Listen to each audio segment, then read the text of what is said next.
Dharma protectors are special beings who clear our obstacles for our Dharma practice.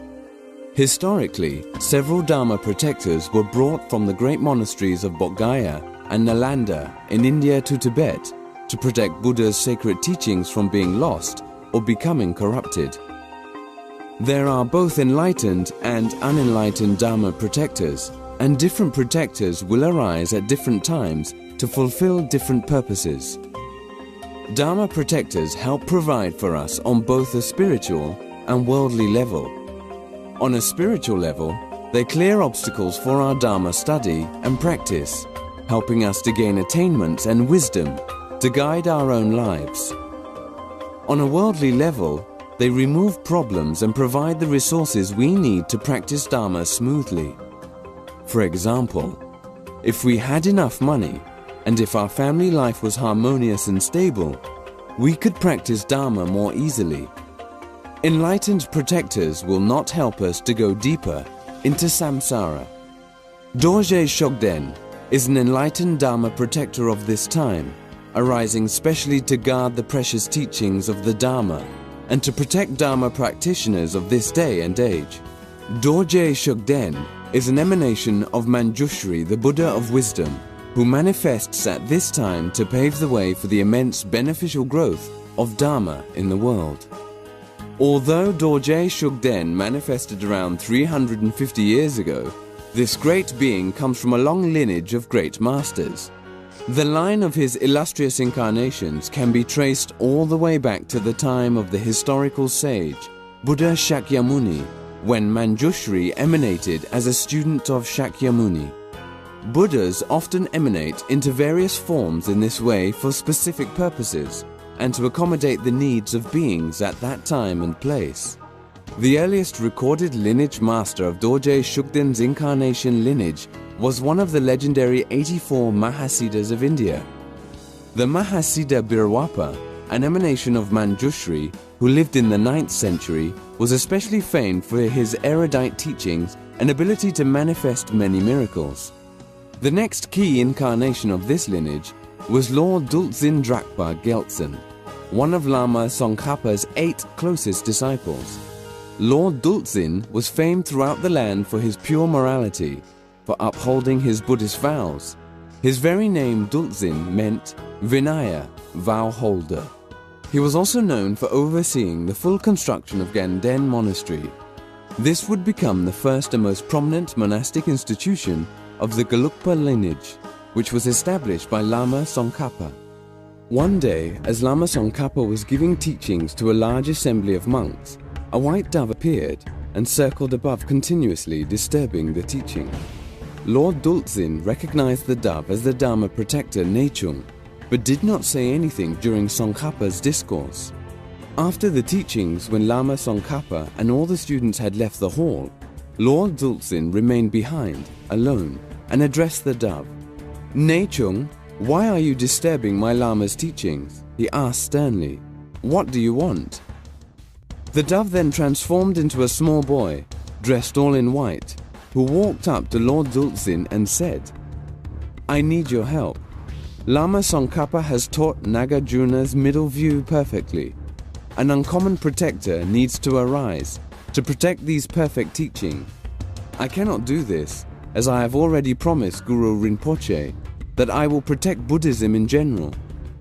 Duldzin, can you arise as a protector, uncommon to the Ganden lineage, to protect Nagarjuna's middle view, as taught so clearly by Tsongkhapa?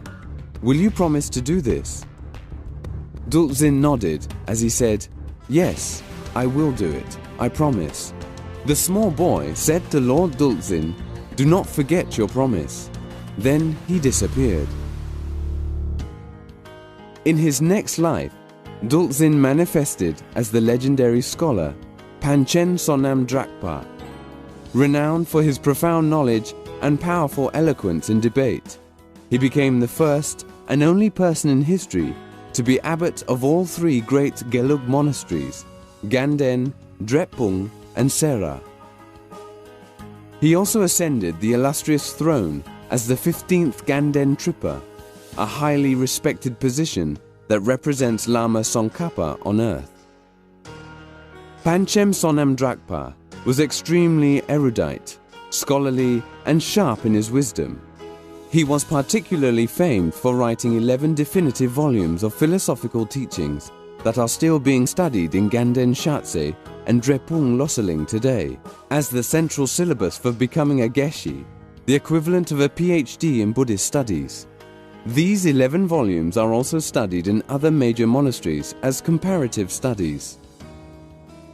After Panchen Sonam Drakpa passed into clear light, he returned in his next incarnation as a boy, Tulku Drakpa Gyaltsen, who showed miraculous signs from a young age. At his birth, rainbows appeared, and the earth shook to rejoice at the appearance of this great being. From a young age, Tulku Drakpa Gyaltsen could clearly remember his previous lives. He would naturally pick up and use ritual implements and was able to memorize any text given to him. By the age of 9, he was writing commentaries and giving teaching. By 18, he had meditated in hundreds of caves in Tibet, where his students reported that he saw Buddhas directly. He had to keep moving from cave to cave because the fame of his great attainments spread like wildfire. People came from everywhere to make offerings to him and seek his blessings. He moved because he wanted privacy and disliked fame. He only wished to be in retreat and meditate. After the 4th Dalai Lama passed away, 2 of the most prominent candidates for his incarnation were Tulku Drakpa Gyaltsen and Ngawang Losang Gyatso. Eventually, Ngawang Losang Gyatso was selected as the 5th Dalai Lama, but from a very young age, Tulku Drakpa Gyaltsen demonstrated such great attainments that he was often compared to the Dalai Lama himself. They both stayed in Drepung Ngappa under the tutelage of the 4th Panchen Lama, Losang Cherki Gyaltsen. Drepung was also the center of the Tibetan government at the time, called Ganden Podrang. While Tulku Drakpa Gyaltsen did not become the 5th Dalai Lama, he was widely respected and continuously sought after.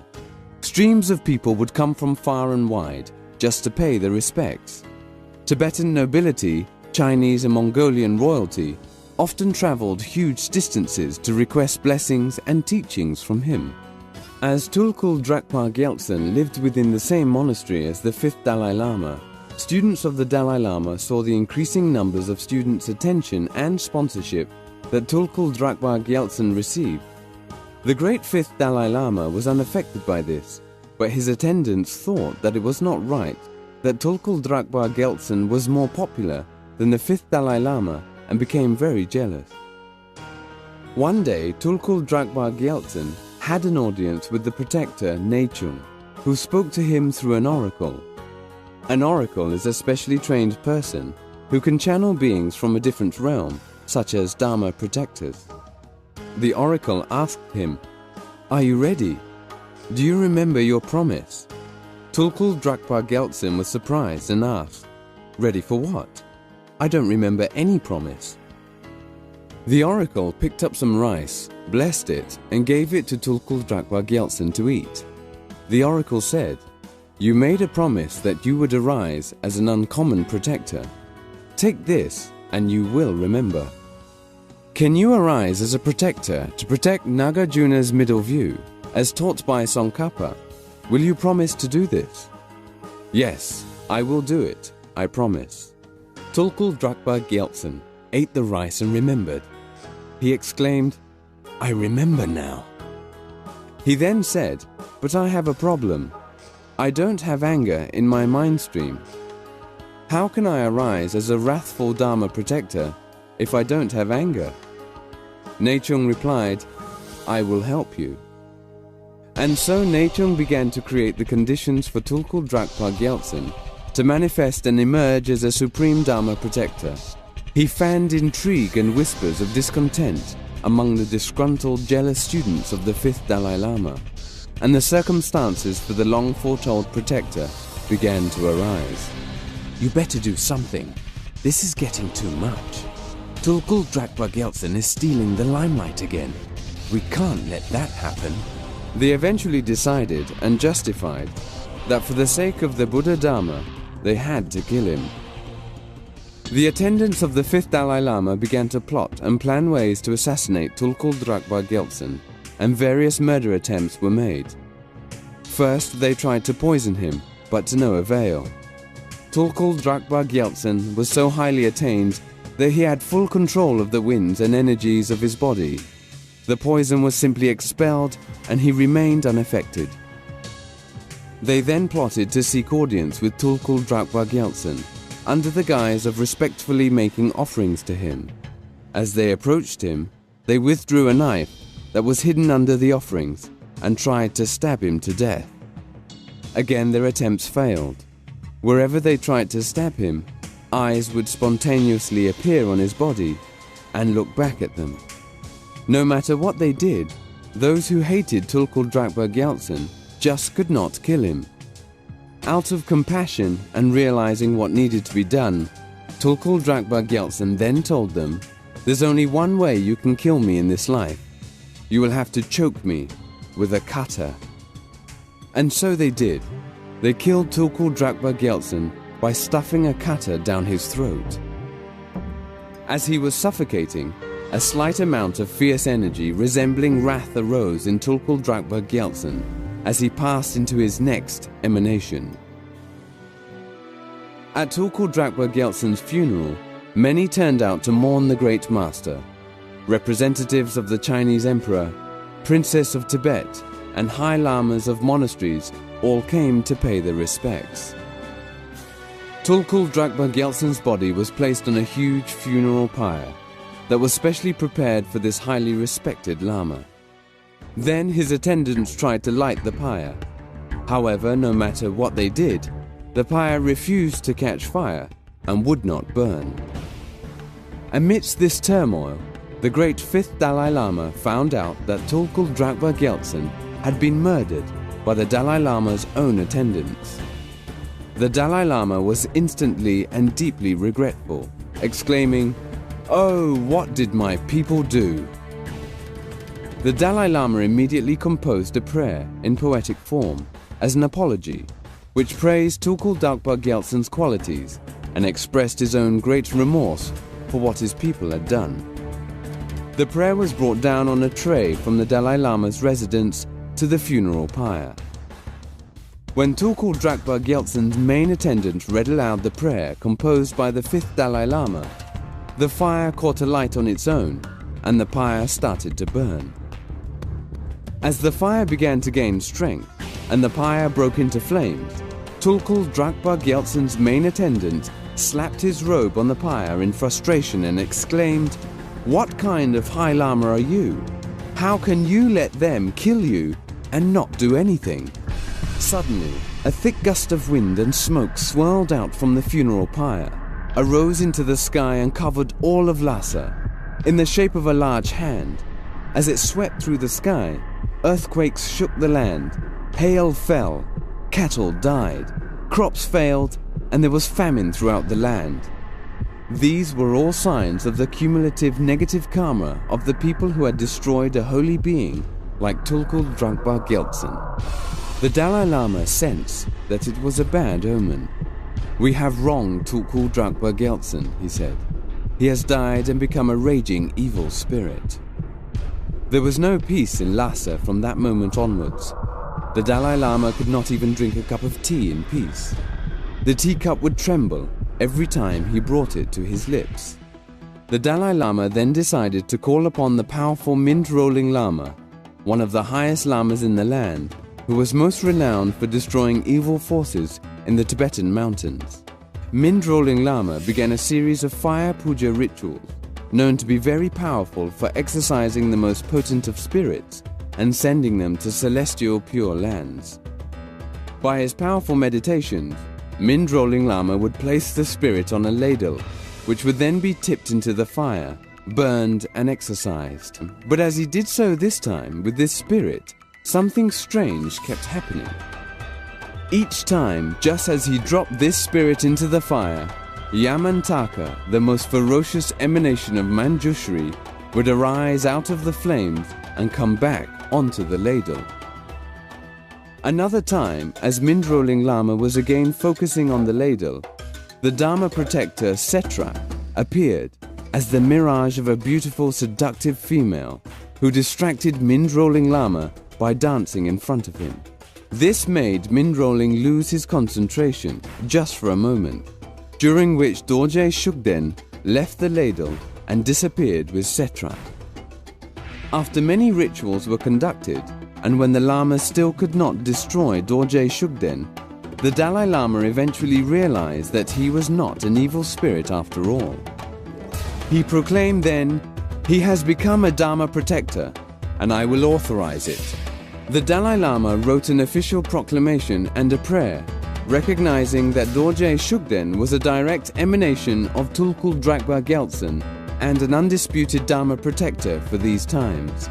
The praise to Dorje Shugden by His Holiness the Fifth Dalai Lama, whom, though unmoving from the sphere of primordial spontaneity, with wrathful turbulent power, swifter than lightning, endowed with heroic courage to judge good and bad, I invite you with faith, please come to this place.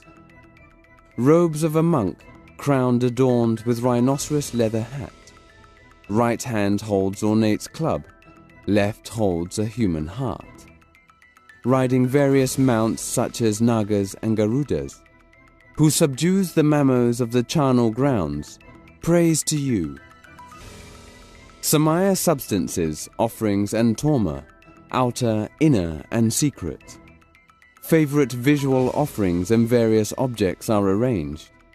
Although previously my wishes were a bit dense, do not stop your powerful apparitions, I reveal and confess. Now respectfully praising with body, speech and mind. For us, the masters, disciples, benefactors and entourages, provide the good and avert the bad. Bring increase like the waxing moon in spiritual and temporal realms.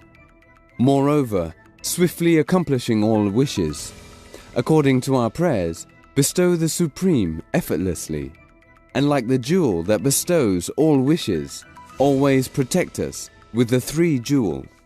From then on, the smoke in the form of a black hand lifted from the Lhasa skies. The dying of the cattle, the hail, the earthquake, and all terrible things ceased. Everything flourished once again. Then Dorje Shugden traveled to the Sakyas, the Sakya patriarch, who were very powerful, recognized who he was, enthroned him, and made a chapel in his honor. The practice of Dorje Shugden started there, where the Sakyas declared that Dorje Shugden would become the definitive Dharma protector from this time onwards, and that his power will grow. They were instrumental in bringing his practice to thousands in both the monastic and lay communities. Dorje Shugden thus became a Sakya protector and remained with them for 300 years. Praised by the Sakya master Kunkyen Ngawang Kungo Lodro. Here are just some drops out of the ocean of praises, rising from deep esteem and devotion to the protector Dorje Shugden. Listen carefully to the words, which honor his profound and universal compassion and his benevolent activities of protecting the Dharma. Praise of the protector Dorje Shugden, composed by the great Sakyapa master Kunkyen Ngawang Kunga Lodro. At the early time, entering into the teachings of the Tathagata, you rose in the form of Vinaya holding Bhikshu. Thus you protect all the teachings of the Sravaka Pitaka. Without exception, I prostrate to you. In the middle, in front of many Buddhas and Bodhisattvas, having generated the aspiring and entering bodhicitta, you obtain the prophecy as a protector of the teaching of the Dharma. Thus you protect all the teachings of the Bodhisattvas. Without exception, to you I prostrate.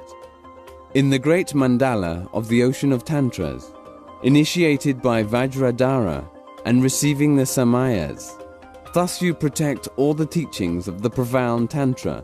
Without exception, to you I prostrate. In particular, in this northern land, surrounded by a range of snow mountains, though not directly pervaded by the sun of the Buddha, yet sustained by his compassion, You are the protector of all those perfect schools of Dharma. I prostrate to you.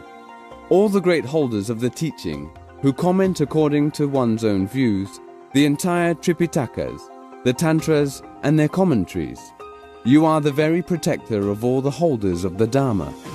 Acting as the fulfiller of the words of those leaders, I prostrate to you. The legacy of the Pandits, translators, Dharma kings and ministers, all the temples constructed by them. You are the protector of all those seats of the Sangha. Without exception, I prostrate to you. For entire Tibet, included in Upper Region Ngari, Central Region Yusang, and Lower Region Dokam, you act as the very protector, refuge, supporter, and friend of all people without exception. Thus you are the very God of the snowland country. I prostrate to you. The great protector of all the Buddhas of this fortunate aeon, who is the eliminator of all the forces of unsuitable Mara, someday through showing full enlightenment as Samyak Sambuddha, you will fulfill the deed of a Tathagata. To you I prostrate. In short, in all three times, uninterruptedly, with your infinite secrets of body, speech and mind, all those beings who are wandering in the ocean of the cycle, you give them the perfect state of liberation. To you I prostrate.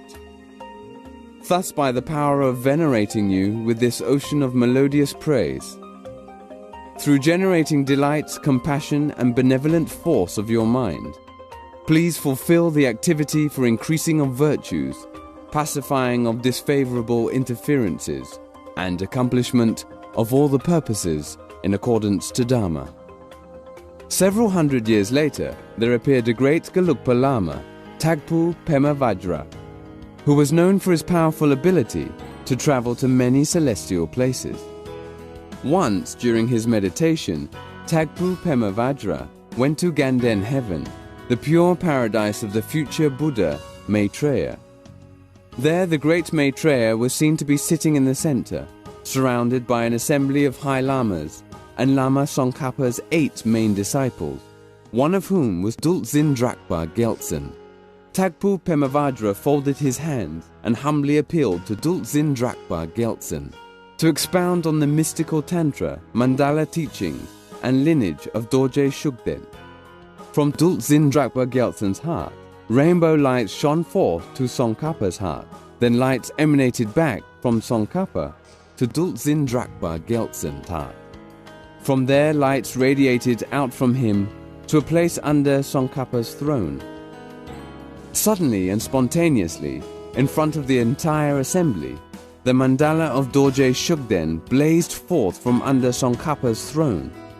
Tagpu Pema Vajra then received the teachings and oral transmission of this sacred protector practice directly from Dorje Shugden himself.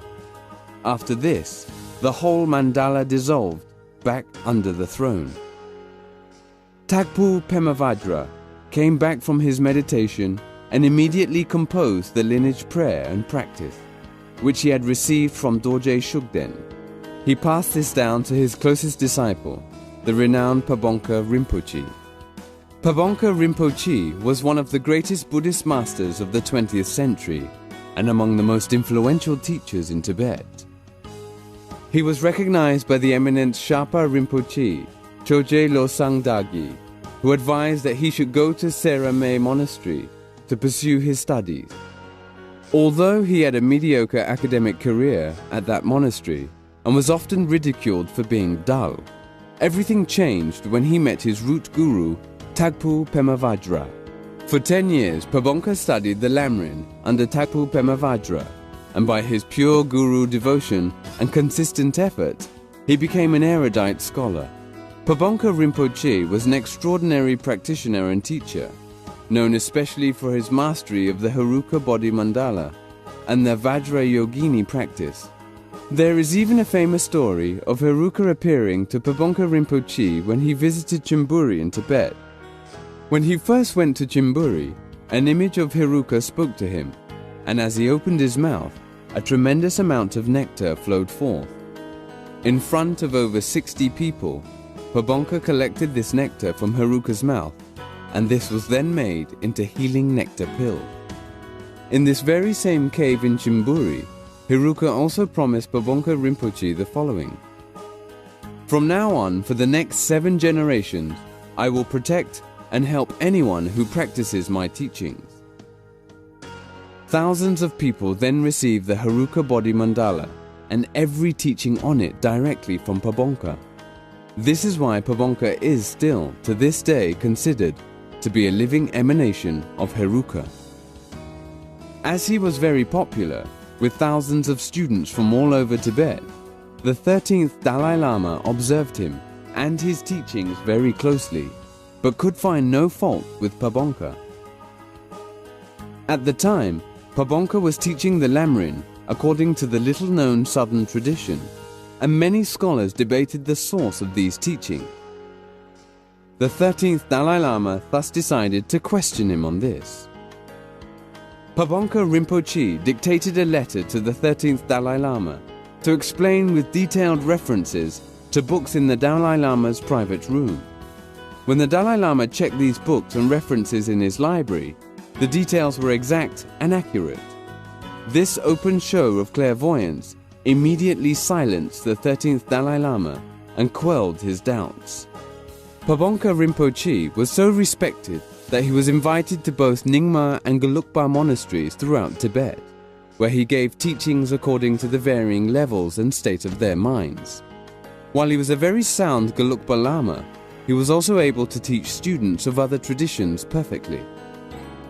One of Pabongka Rinpoche's greatest achievements is the famous Lamrim discourse, given to thousands of disciples, including eminent lamas of the day, such as His Holiness Trijang Rinpoche and His Holiness Ling Rinpoche.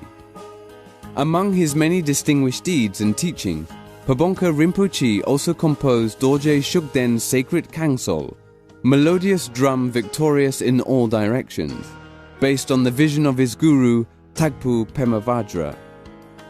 Pabongka Rinpoche taught everyone in Tibet that Dorje Shugden would become the new protector of the Gelugpas for years to come, and throughout his life he gave many teachings and practices of this powerful protector to countless people.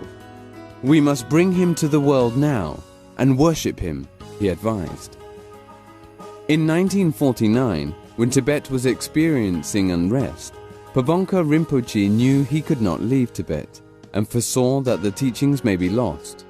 He decided to pass the entire lineage of Dorje Shugden, along with many other precious teachings, to his most devoted and illustrious student, Kyabje Trijang Rinpoche. His Holiness Kyabje Trijang Rinpoche brought this teaching from Tibet to India, when a large number of monks left to re-establish the teachings there. Trijang Rinpoche arose to become one of the most eminent Buddhist masters of our time, and was also renowned for being the junior tutor and spiritual guide to His Holiness the 14th Dalai Lama. To preserve the lineage and teaching, Trijang Rinpoche wrote the extensive commentary Music Delighting an Ocean of Protectors, which has become the definitive source of Dorje Shugden's practice today. It is because of his kindness and direct teachings that thousands of people continue to have the great fortune of receiving Dorje Shugden's initiation and practice throughout the world, even to this day. Read the entire commentary at dorjeshugden.com and begin this practice to receive the innumerable benefits of this most powerful protector whose time has come.